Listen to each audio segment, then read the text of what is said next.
จ็บกว่าโต๊ะเครื่องบินเจ็บเพราะเนื้อมือนุกพินเลือกโดดเครื่องบินให้ตายดีกว่าแต่แลกกันนะน้องสั่งมามอบฮักหมดตัวสุดท้ายโอแม่ทูลหัวไปเอาผัวอย่างหน้าบ่อายบอกให้รออ้ายก็รอแล้วคนดีรอตั้ง5-6 ปีน้องกลับไปมีคนรักใหม่คิดว่าจะตายอยากจะตายจากคนหลายใจไปเกิดอยู่ในโลกใหม่ไปให้ไกลเบื่อหน้าคนลวงจะฆ่าตัวตายอยากเสียเสื่อมสายสาตรีเจ็บย้อนหาทุกทีว่าตายเป็นผีก็เป็นบ้าพวง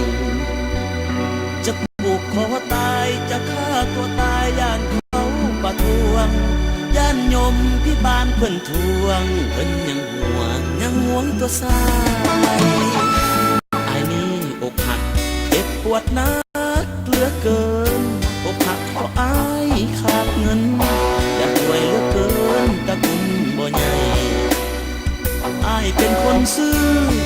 บ่เคยซื้อฮักจริงคนใดน้องเลยตัดฮักจากใจบ่ห่วงใยกับอ้ายฮักจริง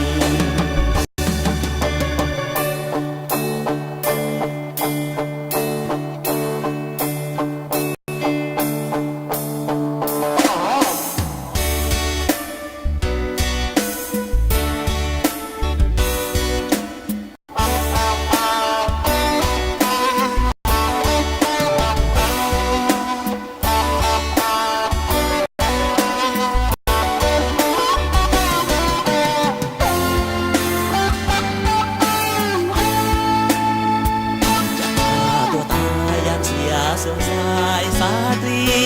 เจ็บย้อนหาทุกทีก็ตายเป็นผีก็เป็นบ้าพวง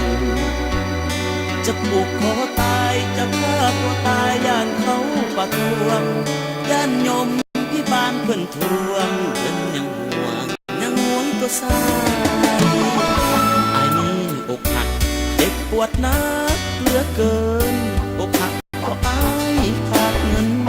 อยากรวยเหลือเกินตะกุนบ่ใหญ่อ้ายเป็นคนซื้อบ่เคยซื้อฮักจริงคนใด